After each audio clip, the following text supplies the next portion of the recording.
pour la prochaine élection générale. À ma gauche, Daniel Brisson. Daniel est le lieutenant politique du Québec pour le Parti populaire du Canada. Il est aussi le candidat dans le comté de Québec-Centre. Daniel est mon bras droit au Québec et je tiens à t'en remercier. Merci. Pierre-Olivier Roy.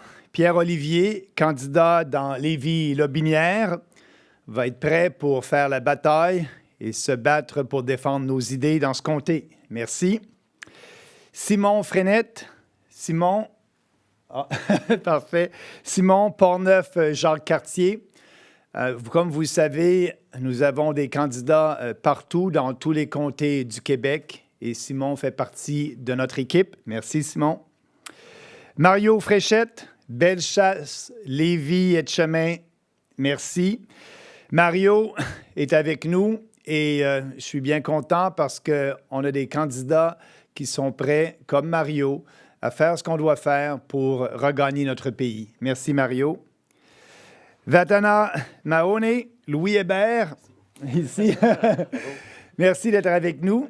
Bonne journée. Merci encore. Martin Lévesque, Beauharnois, Salaberry, Solange et Huntington.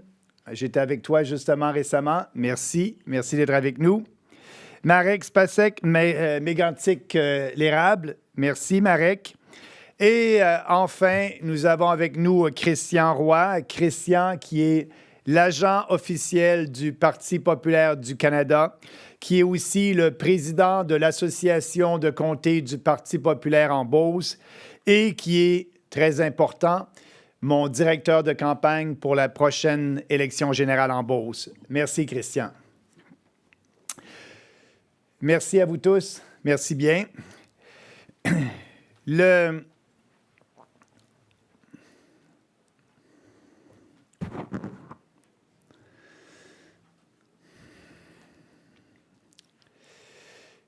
Le Canada traverse aujourd'hui une crise de gouvernance sans précédent. Les 10 années du gouvernement Trudeau s'achèvent sur un bilan extrêmement sombre. Perte de contrôle des finances publiques, inflation galopante, stagnation de notre niveau de vie, destruction de notre culture et de notre cohésion sociale à cause de l'immigration de masse, hausse de la criminalité, scandales politiques à répétition, intrusion systématique du gouvernement fédéral dans les champs de compétences provinciales et érosion de nos droits et libertés. Et maintenant, alors que le Canada est plus faible que jamais, politiquement, socialement et économiquement, nous sommes confrontés à une potentielle guerre commerciale avec notre principal partenaire économique et à des exigences de sa part qui remet en question notre modèle de développement économique des dernières décennies. Que l'on soit d'accord ou non avec l'approche de Donald Trump, nous n'avons pas le choix de nous adapter à la situation. Diaboliser le président, comme le font certains de nos médias, ou boycotter les produits américains est une réaction contre-productive et complètement inutile, qui n'aura aucun impact à Washington. Ici en Beauce, nous avons toujours été très proches des Américains. Notre économie dépend énormément de nos échanges avec eux. 65% des entreprises de la région exportent vers les États-Unis et des milliers d'emplois en dépendent. À chaque annonce de Trump concernant des tarifs douaniers, tous les chefs politiques fédéraux s'entendent pour répliquer en imposant des tarifs de représailles. Que ce soit Trudeau, Carney, Freeland, Poilievre, Singh ou Blanchette, ils sont tous d'accord qu'il faut répliquer dollar pour dollar et se lancer dans une guerre commerciale avec les États-Unis. C'est une attitude suicidaire. L'économie américaine est 10 fois plus grosse que la nôtre, beaucoup moins dépendante du commerce que la nôtre et beaucoup moins dépendante de notre marché que nous ne le sommes du leur. Les guerres commerciales, on le sait, sont mauvaises pour tout le monde, mais elles sont bien pires pour un petit pays qui a moins d'options. Nous ne pouvons tout simplement pas gagner une guerre commerciale avec les États-Unis. Et il est très peu probable que Trump recule. Tout ce que ça amènera, c'est provoquer une immense crise économique au Canada jusqu'à ce que nous soyons obligés de capituler. Je l'ai dit et le répète, et je l'ai répété au cours des dernières semaines, il faut répondre aux préoccupations immédiates de Trump au sujet du Canada en redoublant d'efforts pour contrôler notre frontière, en sévissant contre les trafiquants de drogue, en expulsant tous les migrants clandestins et en imposant un moratoire complet sur l'immigration au Canada. Il faut ensuite dire à l'administration américaine que nous sommes prêts, et ce, dès maintenant, à renégocier l'entente de libre-échange nord-américain et à offrir une entente qu'il considérera avantageuse, tout en, bien sûr, bénéficiant aussi à nous. Au lieu de miser sur l'affrontement, il faut essayer de trouver un terrain d'entente et conclure un marché, un deal avec le président. Donald Trump a laissé entendre que ce qu'il souhaite, au-delà des questions immédiates, c'est, et je le cite, une entente économique finale avec le Canada, c'est-à-dire une entente de libre-échange renégociée. Il a aussi dit à plusieurs reprises ces dernières semaines que le Canada traite horriblement les fermiers américains en fermant son marché aux produits américains, ici au Canada.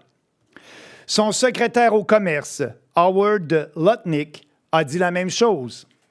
Et son représentant spécial au commerce, Jamieson Greer, a aussi affirmé, il y a quelques jours seulement, qu'il souhaite accélérer les pourparlers sur le libre-échange, en mentionnant, et ça c'est important, en mentionnant que ces deux priorités seront les pièces automobiles et les produits laitiers.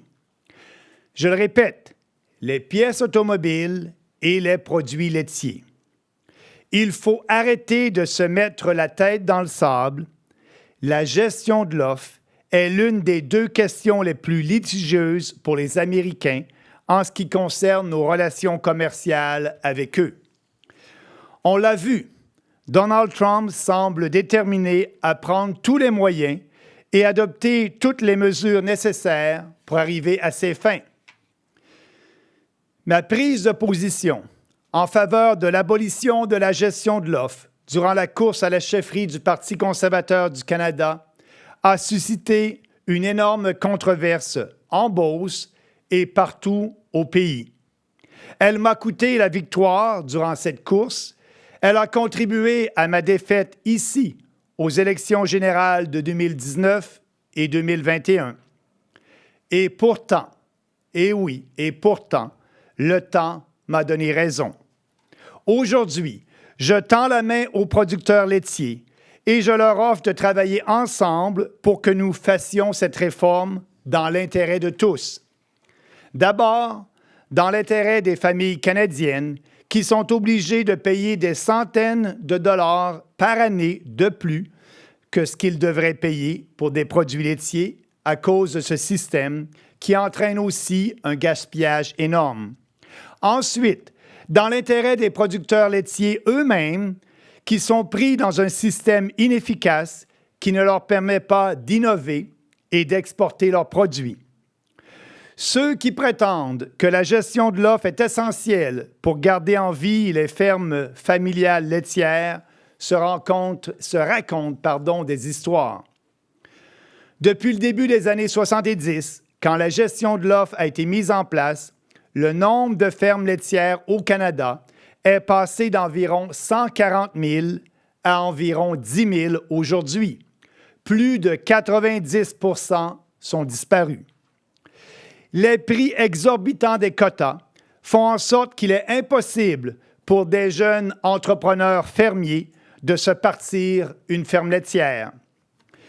Enfin, il faut abolir la gestion de l'offre au bénéfice de l'économie canadienne dans son ensemble, qui ne peut pas développer son plein potentiel d'exportation à cause des intérêts de ce petit cartel qui a une influence exagérée à Ottawa. Comment peut-on être crédible lorsqu'on critique les tarifs de 25 % de Trump, alors que nous imposons des tarifs de 250 % sur les produits laitiers américains? On peut parler aussi de diversifier nos échanges commerciaux pour être moins dépendants des États-Unis. Et ça, tout le monde en parle aujourd'hui. Mais savez-vous que les négociations pour un accord de libre-échange avec le Royaume-Uni, avec l'Angleterre, ont achoppé l'an dernier sur la question de l'ouverture de notre marché au fromage anglais, sur lequel nous imposons aussi des tarifs de 250 %. Je le répète, à cause de la gestion de l'offre, nous n'avons pu avoir une entente de libre-échange avec l'Angleterre. Cette situation est complètement absurde. Le système canadien de gestion de l'offre est coûteux et inefficace. Ce système ne mérite pas qu'on se lance dans une guerre commerciale avec les États-Unis pour le protéger. Aujourd'hui, je me présente à nouveau devant les Beaucerons pour leur demander, combien d'entreprises exportatrices de la Beauce êtes-vous prêts à mettre en danger afin de protéger ce système coûteux et inefficace de la gestion de l'offre? Combien de milliers d'emplois manufacturiers en Beauce pensez-vous que nous devrions sacrifier afin de protéger le système coûteux et inefficace de la gestion de l'offre? Voulez-vous un représentant à Ottawa qui a été le seul depuis presque une décennie à parler de cet enjeu de façon réaliste et à offrir une solution?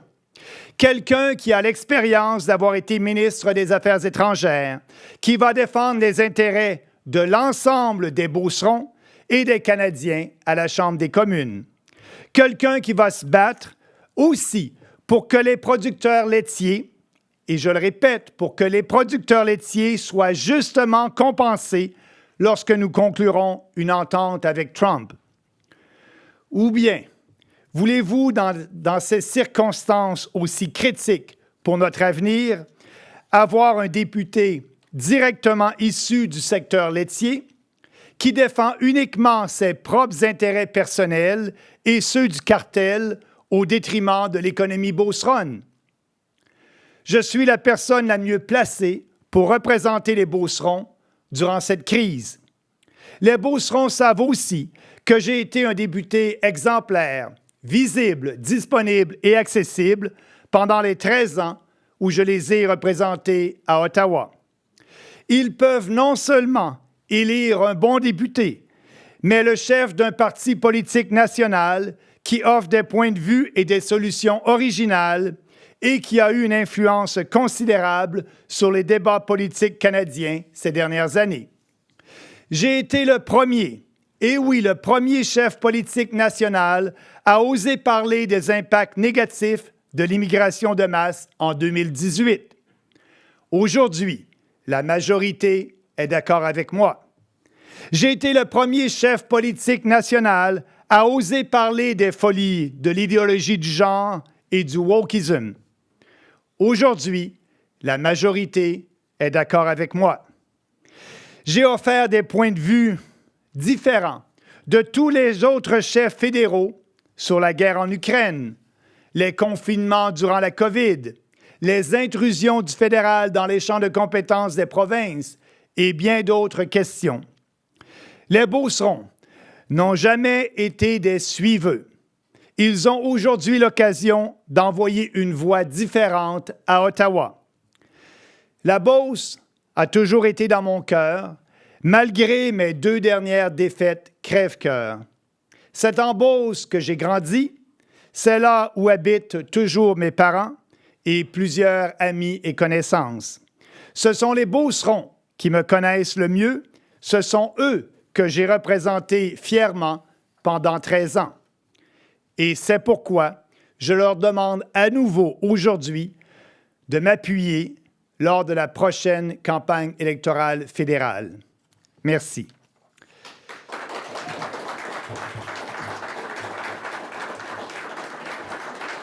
Maintenant, je vais répondre aux questions.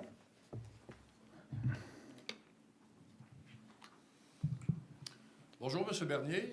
Bonjour, ça fait longtemps qu'on s'est vu. Oui, Sylvie Morin, chef des nouvelles dans Beauce.com. J'aurais 2 questions principales. Oui. Dans vos déclarations, vous dites que les Beaucerons ne sont pas des suiveux. Dans ce que vous présentez aujourd'hui, vous dites que vous voulez défendre l'économie de la Beauce et du Canada à l'ère de Trump. Mais si vous n'êtes pas un suiveux, vous semblez suivre beaucoup ce que lui propose. Et je vois pas là-dedans. S'il vous plaît, laissez poser la question, là. Vas-y. Ce que vous dites là-dedans, à quel endroit que vous allez défendre les intérêts? Tout ce que vous proposez, c'est de céder à Trump ce qu'il demande. Qu'est-ce que vous proposez là-dedans qui va défendre les intérêts de la Beauce et du Canada? Bien, je propose, ça fait longtemps, comme je l'ai dit dans mon discours, de faire en sorte de sécuriser la frontière, pas seulement pour Trump, mais aussi pour les Canadiens. C'est un peu décevant en tant que Canadien que maintenant, après 9 ans, le gouvernement fédéral décide de sécuriser nos frontières, de lutter contre la drogue, de s'assurer qu'on puisse vivre de façon plus sécuritaire au Canada. Et tout ça, ça a pris un président américain pour que le gouvernement du Canada se réveille et le fasse. Moi, je dis la façon dont Trump... la question économique. Oui, la façon dont Trump négocie, c'est pas une façon que j'approuve, mais c'est un fait. Trump nous lance des tarifs par la tête. On risque d'avoir des tarifs le 1er mars et des tarifs le 4 mars. Ce que je dis, c'est pas en imposant d'autres tarifs, parce que ça, il faut bien le comprendre, que si le fédéral et le Québec ou le Canada imposent des tarifs de représailles, c'est les Canadiens et les Québécois qui vont payer. C'est une taxe sur les Canadiens et Québécois. Donc, ma solution pour que l'économie de la Beauce soit plus prospère, c'est de s'assurer d'avoir une entente de libre-échange, parce que ce que j'ai dit dans mon discours, Trump veut renégocier immédiatement, et non pas en 2026, immédiatement une entente de libre-échange. Et c'est ce qu'il faut faire. Il faut s'asseoir à la table immédiatement et négocier. Et tout est sur la table pour le bien de l'économie beauceronne. Comme je l'ai dit dans mon discours... Vous pensez que Trump, dans son approche à lui, il va donner des concessions, il va permettre à l'économie canadienne d'y trouver son change, alors qu'on entend très bien le discours qui dit... Oui, alors, mais ce qui me déçoit... Si jamais vous êtes assis à la table avec la solution, c'est d'avoir une entente, et on va être capable d'avoir une entente, parce que je comprends actuellement, c'est que les politiciens canadiens n'ont pas pris la peine de lire le livre que Trump a écrit sur les négociations lors d'une entente. Et on les voit bien dans ce livre-là que la façon dont il négocie, c'est de faire en sorte de déstabiliser son partenaire, de l'insulter. C'est la façon dont Trump négocie, il l'a écrit dans son livre. Et nous, on tombe dans le jeu en imposant les tarifs au lieu de rester calme, parce qu'on le sait. Regardez qu'est-ce qui s'est passé lorsque Trudeau est allé puis a dit « Qu'est-ce que vous voulez, M. Trump, pour pas qu'on ait 25 de tarifs? » Il a dit « Protégez votre frontière. » Et ça, c'est dans l'intérêt des Américains, mais c'est aussi dans notre propre intérêt national. C'est le rôle d'un premier ministre de protéger ses propres citoyens. Là, on se le fait dire par le président des Américains. Moi, ce que je dis actuellement, c'est qu'on doit s'asseoir à la table. Et Trump, c'est ce qu'il veut. Il veut une nouvelle entente avec nous. Donc, ayons une entente. Et oui, le secteur de l'automobile doit être sur la table et la gestion de l'offre doit être sur la table. Comme je l'ai dit, la gestion de l'offre nous a empêchés d'avoir des ententes de libre-échange avec d'autres pays. Et c'est moi qui est prêt à compenser les producteurs laitiers. Ils le savent. Ma position, elle est claire. J'ai toujours dit il faut qu'il y ait une période d'accommodement après cette entente de libre-échange-là et surtout des compensations justes pour les producteurs laitiers. Ce n'est pas le temps de dire aux producteurs laitiers la gestion gestion de l'offre ne sera pas sur la table, comme le gouvernement du Québec a essayé justement hier de passer une motion unanime à l'Assemblée nationale pour dire qu'il ne faut pas mettre la gestion de l'offre. Elle est sur la table pour le bien de l'économie canadienne et Beauceronne. Et donc, commençons tout de suite à penser à des compensations adéquates pour les producteurs laitiers. Et c'est pour ça que je leur tends la main actuellement pour qu'on travaille ensemble pour développer des compensations qui soient justes et équitables pour eux. Parce que le politicien qui leur promet de préserver la gestion de l'offre, c'est une promesse qu'ils ne seront pas capables de tenir parce que c'est l'ensemble de l'économie canadienne qui en paie, comme l'ensemble de l'économie canadienne en a payé parce qu'on n'a pas eu une entente de libre-échange avec l'Angleterre. C'est ce qu'il faut faire maintenant et je parle de façon très réaliste. On est capable d'avoir une entente gagnant-gagnant avec le président Trump. On a eu une entente gagnant-gagnant en 2016 lorsqu'il était président. Et n'oubliez pas qu'après l'entente, il a dit c'est la meilleure entente que le Canada et les États-Unis ont jamais signée. C'était la meilleure entente. Et là, M. Trump dit que c'est la pire entente. Donc, assoyons-nous, puis ayons des négociations qui vont satisfaire les deux parties. Il y a dans ce que vous dites...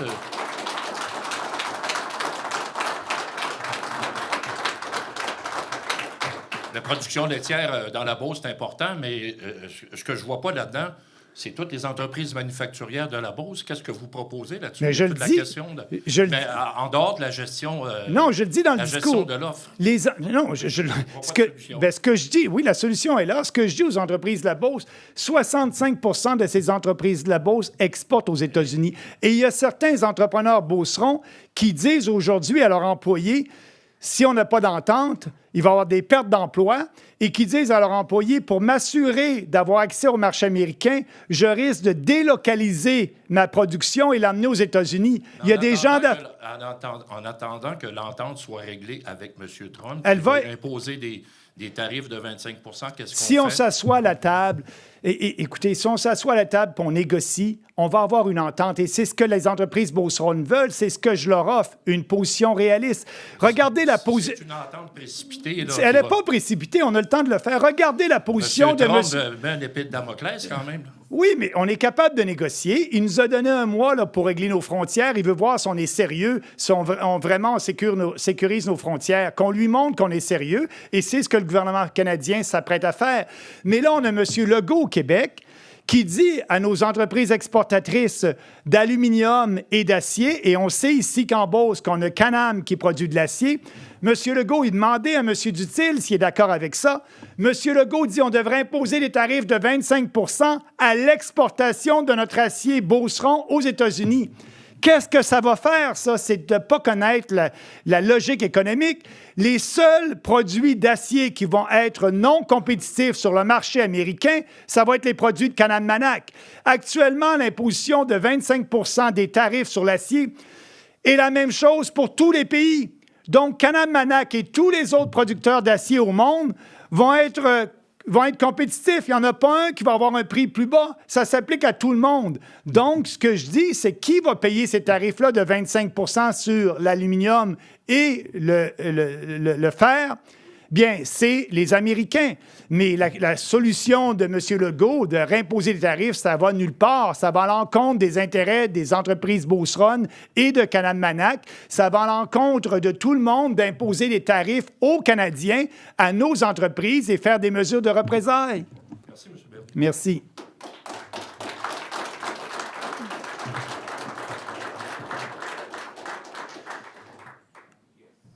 Une autre question? Oui?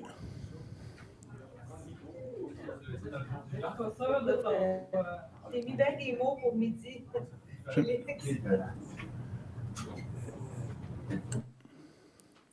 Félix Morissette, question en Zoom. Bonjour, est-ce que vous m'entendez, M. Bernier? Très bien. Monsieur Bernier, j'aimerais vous entendre sur la proposition, une des propositions faites par M. Trump pour éviter les tarifs, ça serait celle de faire du Canada le 51e État américain. J'aimerais vous entendre là-dessus. Qu'est-ce que vous pensez de cette proposition-là? Bien, je pense que c'est absolument ridicule. Le fait qu'on en parle aujourd'hui, c'est-à-dire que c'est Trump, c'est ce qu'il voulait. Les gens n'ont pas lu son livre lors de négocier. Il a du plaisir avec ça, en parlant de ça quasiment tous les jours, parce qu'ici, on réagit à ça. Le Canada est un pays souverain, ça n'arrivera pas. Et je dirais à M. Trump, je vais parler son langage, est-ce que M. Trump aimerait avoir 40 millions de citoyens de plus? C'est ce que représente le Canada. Et je dirais à M. Trump aussi, les 40 millions de Canadiens, à 65 lors de l'élection présidentielle, ont été sondés et 65 d'eux disaient qu'ils allaient voter Harris ou démocrate.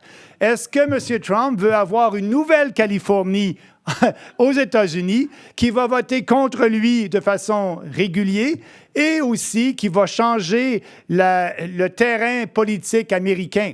C'est complètement stupide. Trump en parle parce que les médias en font tout un plat. On le sait qu'on est un pays souverain et il faut juste s'asseoir à la table le plus rapidement possible et rouvrir les négociations avec Trump. Et le secteur de l'auto, oui, et aussi la gestion de l'offre doit être sur la table pour avoir une entente économique qui va profiter à tout le monde. Et il faut bien dire que les tarifs que Trump impose, c'est les Américains qui les payent.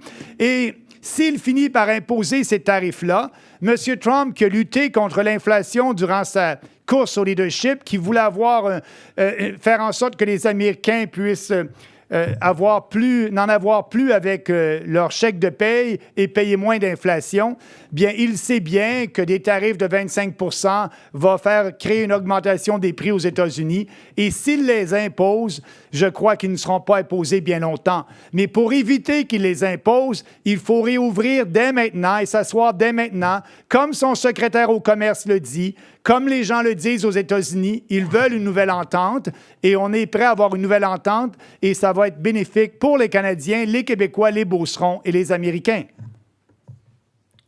Merci, M. Morissette. Est-ce qu'il y a une autre question en Zoom? J'aurais une autre question aussi, si c'est possible. Oui. Oui. Monsieur Bernier, vous avez dit tout à l'heure en introduction que vous allez être en mesure de présenter un candidat dans toutes les circonscriptions du Québec. Est-ce que ce sera le cas pour toutes les circonscriptions du Canada? Bien, en parlant des circonscriptions au Québec, aujourd'hui, on a 48 candidats qui ont été approuvés, prêts à être candidats lorsque l'élection sera déclenchée. 48 sur 78. Donc, au Québec, il nous en manque 30. Et partout à travers le Canada, au moment où on se parle, on a 220 candidats approuvés, incluant les candidats du Québec, bien sûr. Et donc, d'ici la prochaine élection, oui, on travaille fort et c'est notre objectif d'avoir des candidats dans tous les comtés du Canada pour permettre à tous les citoyens du Canada de pouvoir voter pour le Parti populaire. Ceci étant dit, juste pour vous rappeler, à l'élection de 2019, nous avons eu à peu près 220 candidats sur 238. À l'élection de 2021, à peu près, si ma mémoire est bonne, 218 candidats sur 238. Et là, bien, pour la première fois, on veut avoir des candidats dans tous les comtés. Merci. Merci. Merci. Autre question? Quelqu'un au micro ici. Danny Lisotte, l'éclaireur Progrès, Bruce Média. Bonjour, M. Bédard. Bonjour. On parle des candidats à l'extérieur, donc Québec, Canada. Vous, ici, comment ça va dans vos signatures? Est-ce que vous avez vos appuis? Est-ce que vous avez des maires ou des personnalités du milieu économique? Faites un petit bilan, s'il vous plaît, pour nous. Oui, justement, je commence ma campagne dès aujourd'hui, malgré que la campagne électorale n'est pas déclenchée. Comme vous le savez, on risque d'être en élection ce printemps ou au plus tard la 3e semaine d'octobre 2025. Donc, dès aujourd'hui, il y a des listes derrière. Les gens peuvent signer. Comme vous savez, pour être un candidat officiel pour une élection, il faut à peu près une centaine de signatures des gens vivant dans le comté et on commence ça dès aujourd'hui. Et je vais avoir une rencontre dès cet après-midi avec Christian Roy, comme je l'ai nommé tout à l'heure, qui est mon organisateur en chef. On va planifier la campagne pour la prochaine élection. Et oui, comme je l'ai dit, je crois et je vais être, comme je l'ai été dans le passé, visible, disponible et accessible pour les Beaucerons lors de cette campagne électorale-là et après. J'aurais une deuxième petite question. Votre plus proche adversaire, Richard Leroux, Parti conservateur du Canada, qu'est-ce que vous vous avez quelques mots là-dessus? Bien, comme j'ai dit dans mon discours, Richard Lehoux défend ses propres intérêts personnels. Comme vous le savez, il est issu du milieu laitier. Richard Lehoux se bat pour que la gestion de l'offre ne soit pas sur la table au détriment de l'ensemble de l'économie beauceronne. C'est ce que les Beaucerons doivent savoir. Ce qui est important lors de la prochaine élection, ici en Beauce, la question que les Beaucerons doivent se poser lorsqu'ils vont aller voter, lorsque l'élection sera déclenchée, est-ce qu'ils veulent un représentant à Ottawa qui va défendre le cartel comme M. Lehoux le fait depuis qu'il est élu député au détriment de l'économie beauceronne, ou est-ce qu'ils veulent un député qui va défendre l'ensemble de l'économie beauceronne et être réaliste envers les producteurs laitiers, leur tendre la main pour qu'ils aient de justes compensations lorsqu'on aura aboli la gestion de l'offre? C'est la question que les Beaucerons doivent répondre et je peux vous dire que je suis bien placé pour représenter l'ensemble des intérêts de la Beauce et non pas, comme M. Lehoux, ses propres intérêts personnels et défendre le cartel qui, si on garde ça, bien, ça va créer bien des problèmes en Beauce économiquement et des pertes d'emplois pour bien des gens parce qu'on ne sera pas capable d'avoir une entente de libre-échange avec les États-Unis. Merci beaucoup. Merci.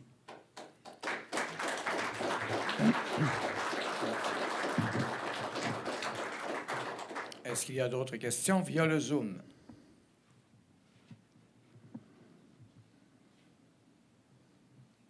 Non.